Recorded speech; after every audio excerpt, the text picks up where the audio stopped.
கடவுளை கும்பிட்டா என்ன இருக்கக்கூடாது, என்ன இருக்கணும் தெரியுங்களா?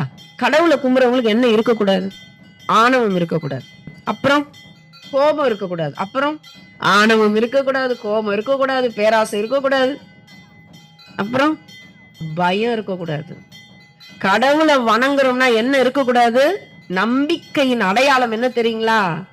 நம்ம மனசுல ஒரு துளி பயம் இருக்கக்கூடாது. ஒரு தாயினுடைய தோள்கள்ல ஏறிக்கிட்டு இப்போ ரோட கிராஸ் பண்றோம், கைய புடிச்சிட்டு போறோம். குழந்தை எங்கேயாவது நீங்க பாருங்க, ஏதாவது குழந்தைங்க பயப்படுமா? எங்க அம்மா பிடிச்சிடும். அது லெஃப்ட் ரைட் பார்க்கணுமா? அது பாட்டு கிராஸ் பண்ணும். நம்ம தான் லெஃப்ட் பார்க்கணும், ரைட் பார்க்கணும், சிக்னல் விழுந்துச்சான்னு பார்க்கணும்.